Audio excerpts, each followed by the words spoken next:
Good morning, you guys. Good morning, everybody. Welcome back to Real Talk with SLR. How are you guys doing today? Dudes, that storm we went through last night, holy moly. Man. That was a good one, and it started way earlier than we were expecting. Which I'm happy that it started earlier. Yeah. Because not yesterday, but the day before that, it rained like no tomorrow. Yeah. And we didn't really realize how much it rained at all. Because we slept through it, We went to bed and it was dry. There was no storms going on or anything. We woke up. It was a little wet, but it wasn't raining or anything. We're like, oh, it rained last night. Okay, cool. Yep.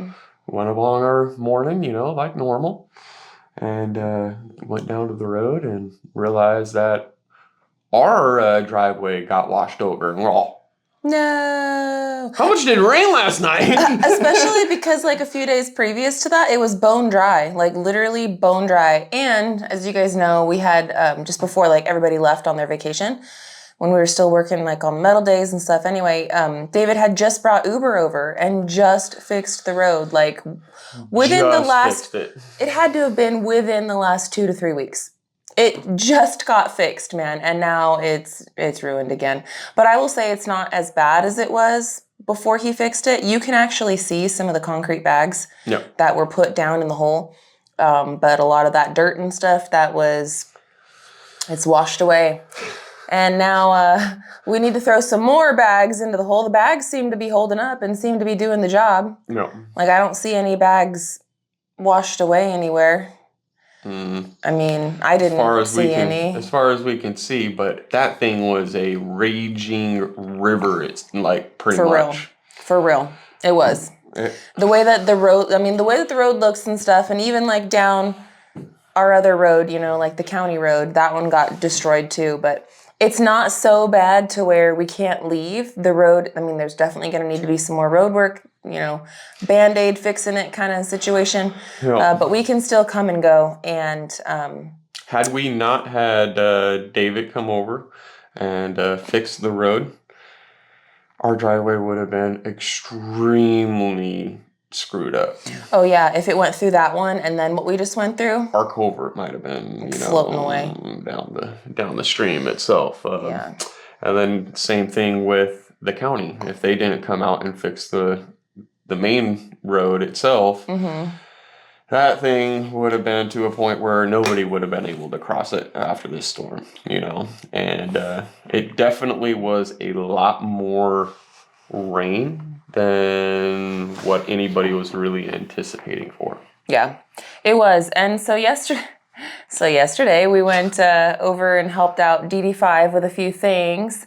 I didn't do any recording, and actually we're headed back over there this morning. No. I'm not going to do any recording, but you guys can catch everything that we're helping them out with on Drifting Dreamers 5 channel. Yeah. Yeah.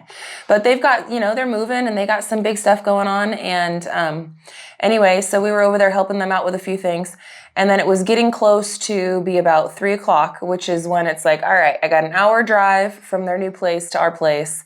And if Wyatt's going to be getting off the bus around 4, like I need to be home. And so like we took Tiny all the way over there because the rain wasn't supposed to start until about 4 or 5 o'clock. And that was supposed to start at our area. And then so it wouldn't have hit DD5 until like 5, 6 o'clock because of the weather pattern and what we looked at before we left the house. We're like, okay, well, it should work out perfectly. All the water is starting to recede, I went down that day or that morning, before we left, and I cleaned out the creek and the culvert and tried to fix it up as much as I could, before we left, because there was a lot of debris. Oh, yeah. A ton. A lot. It looked like some beavers were making a dam over there or something, man. Straight up big old logs, like so many like it was a lot of stuff. Oh, okay. A pile like as big as my car, bro. Seriously, like as big as my car. So I was thinking, if I didn't clear that out, that, when it did come back that next, that afternoon or that evening or whatever, then it would really be clogging up the pipe and it's going to do more damage and everything else. So I was like, well, I got to get down there and I got to get this stuff cleaned out real quick. So we did all that and, and thankfully the water receded enough to where I was able to get down there and do that. Because that thing was like, whoa, that's a lot of water.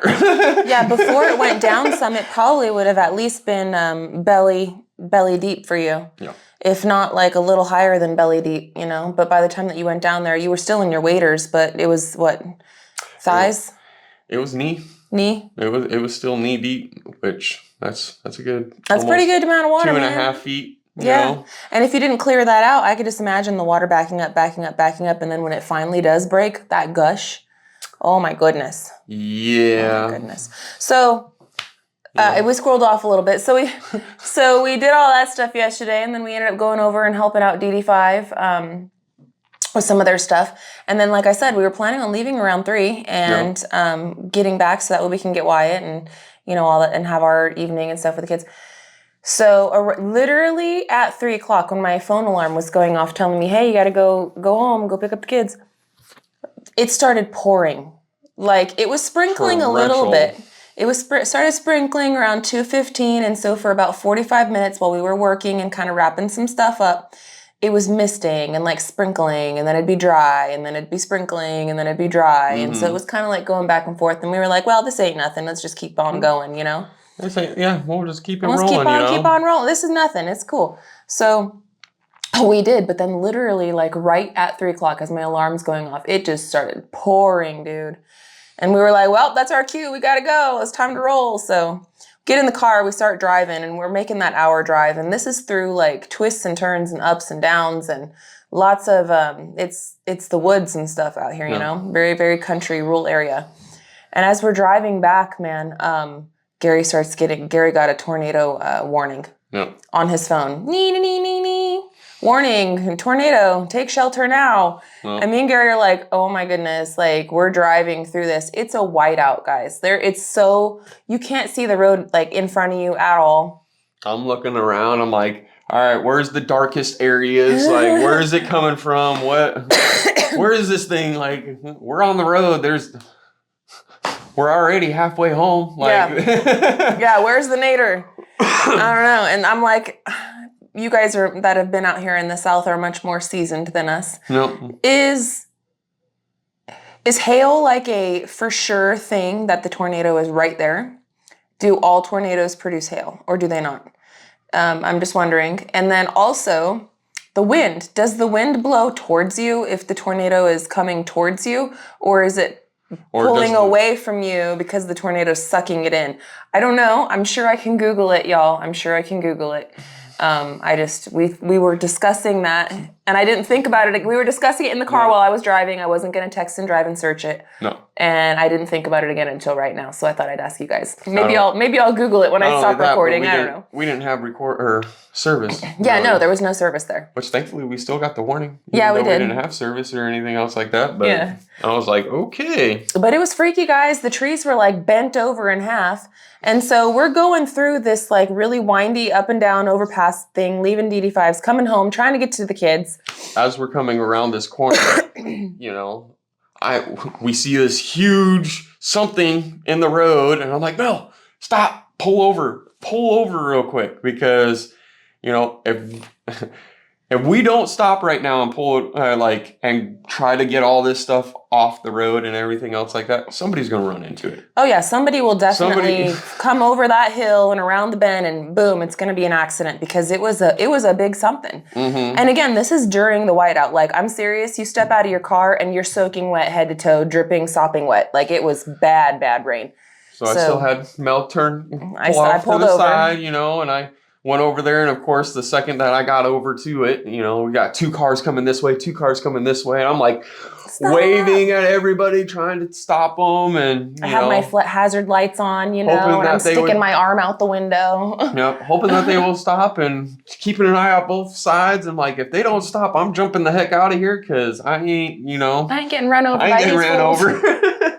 They all stopped and everything else, like pull it out. So it was a big, huge toolbox. Like a giant toolbox. Giant rolling toolbox, and then a smaller little toolbox. So if somebody is in the Paris area at all, and you guys lost your toolbox, it's on the side of the road around that big hill right there. You lost it, buddy.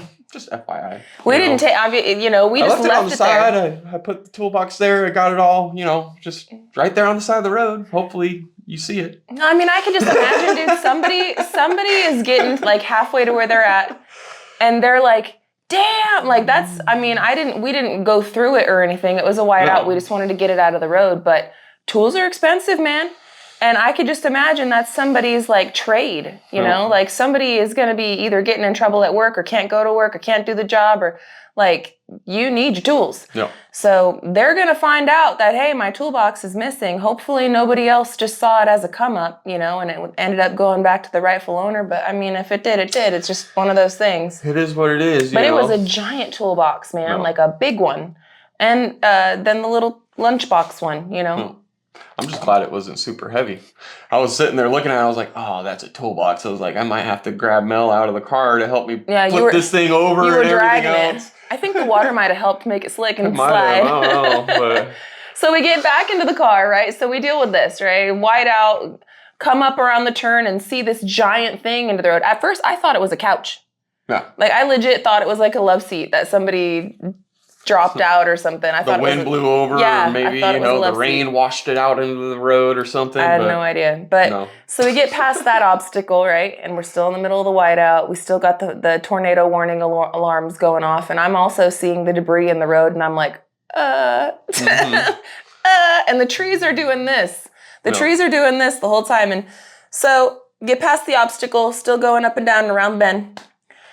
And then there's a car coming right towards us, like legit right towards us, but they're flashing their lights at us, and they're like honking and like flashing their lights. And so me and Gary are like, oh, does that mean we need to turn around? Is that person like saying, hey, the nader's right there. Yeah. The tornado is right there. Don't go any further. Don't come here. And I'm like, I don't know. Are they trying to warn us that something else is in the road, Or it's a truck and maybe that was their stuff. Or, I don't know. That might have been his stuff. It was a truck. It was a truck.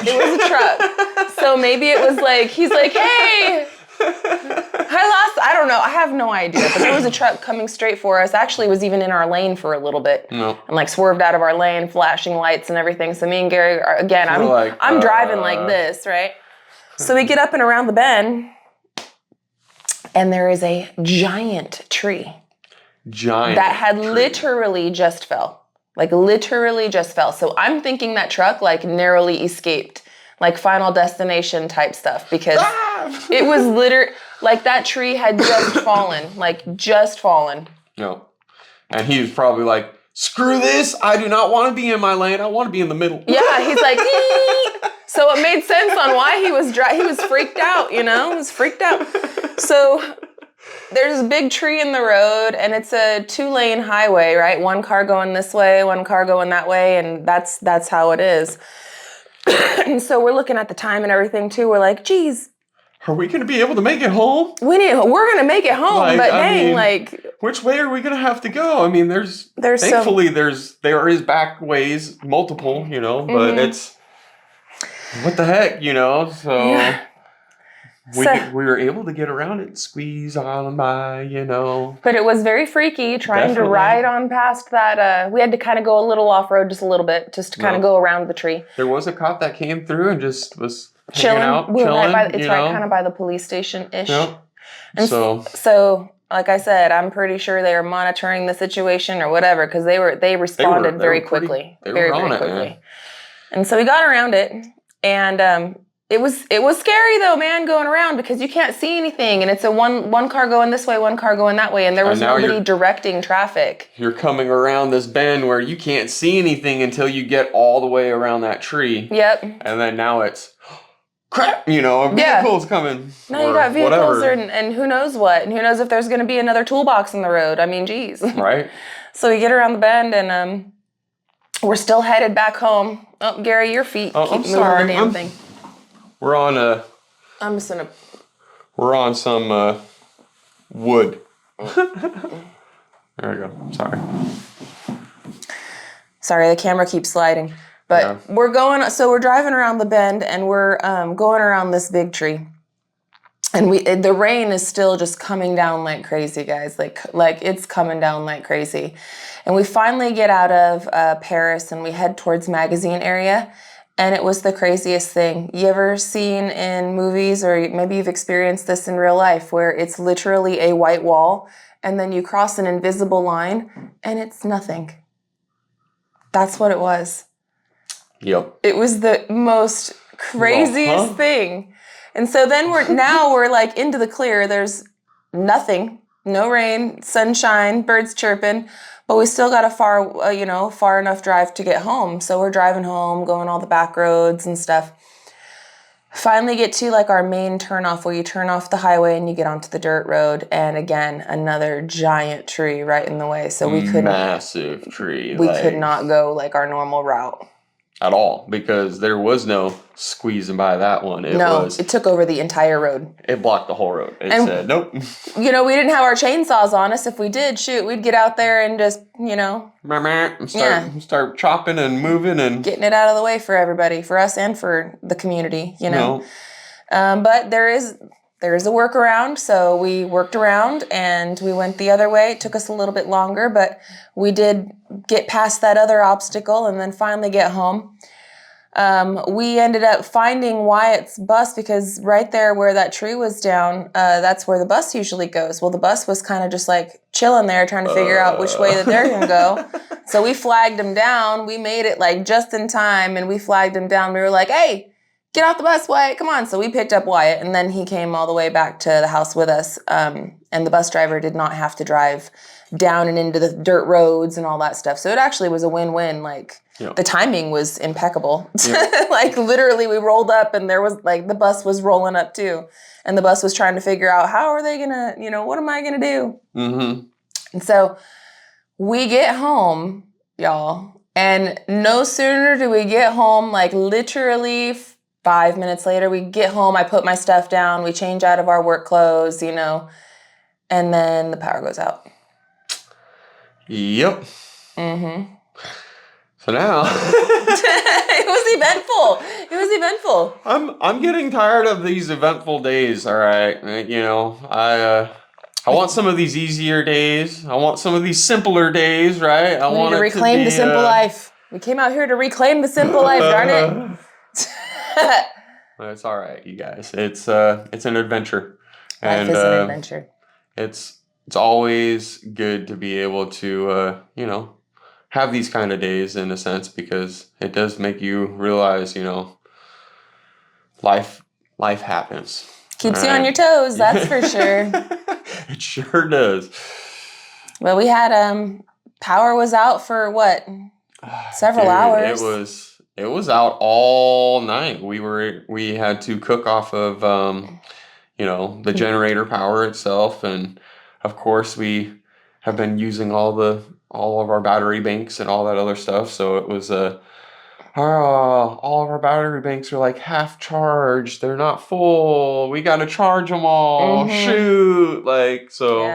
One at a time, charging all the battery banks, trying to make it to where it's like, all right, let's try to use the gas generator as much as possible just to get everything going, and then cut it off. We can use our battery banks and everything, because we weren't really prepared for this storm. Well, and so the other day, like the power went out while me and Gary were running errands, going and getting like all of our siding and stuff. And the power had gone out that day as well because of the storms. That was anyway. And so our kids had plugged in all of these power banks and they were using it, which is fantastic. Totally what we want them to do. But mine and Gary's, dumb butts did not recharge them. And the kids didn't recharge them either. So like Gary said, they were all about half gone. And let's get these things charged up. Let's get them ready. Let's use the gas generator really quick just so we could finish topping them off, because I have no idea how long they're going to be, the power is going to be out for. And we only have so much gas out here right now. No. So it's let's figure out what we could do. But we didn't go without anything. Like we were able to cook dinner. We were able to have, the showers, and kids were able to, watch TV and relax. And I was able to finally get a video finished and edited out for you guys. I had a late post last night. Yeah. But it was a lot of stuff. It was a lot of back and forth. But I did post a video on Simple Life Reclaimed yesterday. It was, like I said, a late post. I want to say it went up on our channel at like 8:30 at night, which I know is much later than I usually post. I usually try to post around like 2 o'clock in the afternoon.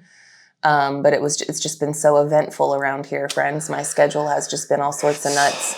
It's been all over the place. But I'm trying to reorganize everything up here and around here. And I think that the next few videos will be a-okay on time, like a normal thing. Correct. We had good intentions. Yeah, our intentions are always good. And it just seems to happen, of course, as I was cleaning the culvert out and doing all that stuff, you were going to edit out that video. Well, of course, my computer decided to poop its pants. Of course. Like literally, Gary's cleaning out the culvert yesterday and I'm inside the house and I'm like, oh, this should be a pretty quick edit. It shouldn't take too long. I have all the files and stuff ready, but then of course, Premiere Pro decides that it needs an update and then I update that. And then the NVIDIA graphics card needed an update and I update that. You didn't know that until you went to go try to upload a Real Talk. Exactly. Right after, and I went out to work and you're all sitting there for 2-3 hours trying to get this to upload and you're all, it shouldn't take this long. Yeah, no, it wasn't the upload, it was the export. Well, same thing. I know part of it. Part of it, but yeah. So like if I put a video inside Premiere Pro, I know maybe some of you guys don't know what I'm talking about. Some of you guys do, but if I put a video inside Premiere Pro and then because Real Talk episodes, we don't really edit it like at all. The only thing that I will do, like this video right now, I'm looking at it on my camera and it looks pretty dark. I will probably try to lighten it up in the post-processing so that way we don't look like we're so dark right now. Oh, it was just nice. Little, like the tiniest little edits. I don't really like edit. I just do like color correction, audio correction, and that's it. So anyway, an export, once I get it through the Premiere Pro, I do those little things. You got to take it to the media encoder, which is what actually exports the video out of that. And usually media encoder is like so quick. Like it's probably like 10 minutes and the video is saved on your computer, which is very quick. It took me literally 1 hour and 15 minutes to export that video. And then once I was trying to export it out and stuff, then my computer, as soon as like the first export failed because of the NVIDIA thing, it was just a nightmare. So I had to go back and forth and mess with my computer and mess with all this stuff. And I got it running pretty smoothly right now. Although I will say that the NVIDIA is still like the export yesterday for the video that I edited and I put on Simple Life. That export still took a lot longer than I wanted it to. Than it should have. It's probably another update. Probably another update. Once it gets through like the update, it's usually like 3 or 4 days after whatever update comes out. Then they usually fix like all the little bugs and stuff and it works flawlessly. I usually find that the majority of the updates are great. Yeah. It's just, they do go through updates regularly and that's just mostly security features because people are constantly trying to get like malware and like stuff through it. And anyway. Yeah. Sorry for boring you with all that. But anyway, so I had to go through that yesterday too. So I had good intentions. I was going to get the video out early. I was planning on having it uploaded before we even left to go to DD5s, but my life just didn't work out like that. Exactly. It's all good. And you were able to get it out. I did. It was late, but I did get it out. And if you guys missed it, make sure to go back and watch it on our channel on Simple Life Reclaimed. On that video, guys, we're taking you out and about, and we're getting a few things for the homestead. All talk, no work. But it all ties back into the work. And it's we show you guys the different siding that we actually purchased for our home, which we should be getting that delivered. Today is Thursday? Actually. We might need to call over there before we take off to go to DD5s because... Well, we can always stop by, too. True. And ask on our way over there. Mm-hmm. True. Well, we're going to have to figure that out because they said that it could be delivered today. It could also be delivered tomorrow. And we have to be here when it is delivered because we're going to have to sign for it. We're going to have to unload it and everything. So we're going to have to figure that out before we leave. But yeah, our siding could be here as early as today, friends. Mm-hmm. Isn't that exciting? And it looks so beautiful. Like the type of siding that we chose is exactly what I want. It's going to give us like that log cabin vibe and feel and look without the back-breaking labor and the crazy expensive tractors and cranes and tools necessary. Now look, y'all, I've seen the same videos you guys have of just some random dude out into the middle of the wilderness building a log cabin. That cabin's like 12 by 12. It's not going to be something that's going to fit our whole family. And I'm so like I'm not taking anything away from the dude that's out there building log cabins for himself that are 12 by 12. I know personally how much work that is and the ingenuity and everything. Like, it's absolutely amazing what that dude's doing. There's actually a couple of different dudes that have done, and I've seen several different channels that have done that. I think one of the most popular ones, isn't it like that My Self-Reliant guy? I think so. Didn't he do it? I can't name it for sure. I think that's one of the popular ones. It's been a while since we were looking at that. It's a lot harder and uncommon. There's people in Sweden too. There was this Swedish dude that I was watching at one point too. Yeah. But it's I think I know who you're talking about. You know what I'm talking about? Where he rolled the logs down and and he had like this A-frame thing and like some pulleys and stuff and like I think he was using like birch trees or something like that. Yeah, I don't know. And it's absolutely amazing, man, watching those people do it, especially if they're doing it by themselves, because I know firsthand, how much work it is. You know, a lot of people, though, a lot of people that build a cabin in that way don't tend to build a cabin in the sense of like a full house size. It's a one room. Of how many logs it takes. Mm-hmm. Think of this house itself is 33 feet by 8 foot just to the soffit area. So that's a lot of log. Mm-hmm. That's a lot of log. And then if you think about the gable ends, that's 33 feet by, 16 feet to the peak. So it's a lot of logs. And you've got 4 sides all the way around. It's insane. And to get a real good integrity of a log cabin, you don't really want splice joints. You want them to be a full log.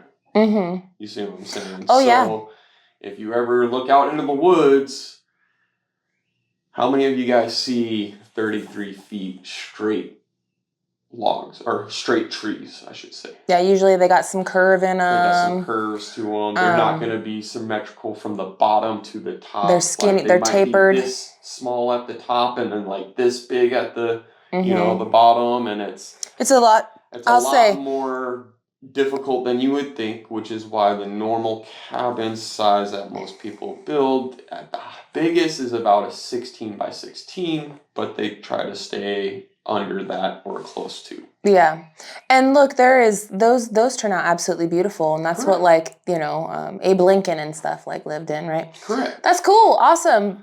And we thought we were going to be able to do something like that, but then obviously we changed our minds. And I feel like the siding that we ended up ordering is going to still make our house have cabin vibes. When you're thinking about a cabin, if you're searching around on Pinterest, you're looking on Google, say you're looking on Airbnb and you want to go on and rent a cabin for you and your family to go stay at in some beautiful remote location.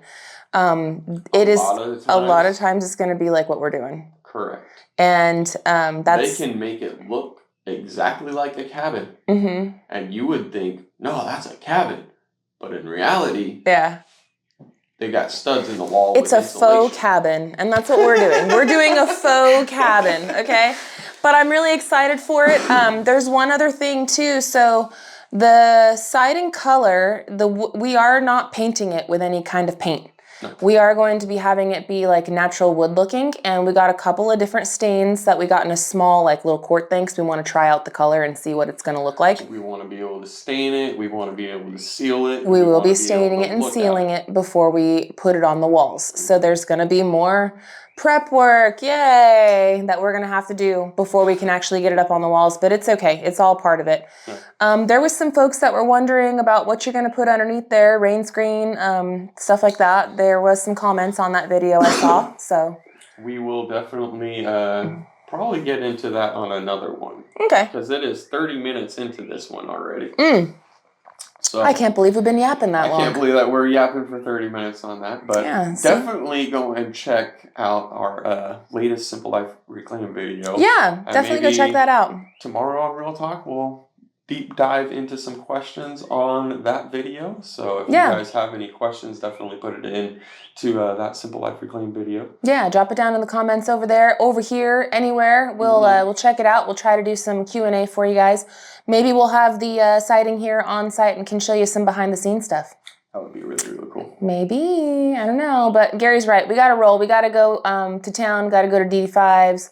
And we got to make some phone calls and see if that stuff is coming today or when. Yes. When. But we got a full day ahead. I want to thank you guys so much for hanging out with us today, listening to some story time, and watching today's episode. We'll be back with another one tomorrow, so stay tuned for that. Again, we posted a video on Simple Life Reclaimed yesterday. If you missed it, go back and check it out. Give it a watch. But as usual, friends, we love y'all. And until the next one, we hope you have a good one. And we'll catch you on the next one. Bye, you guys. Later.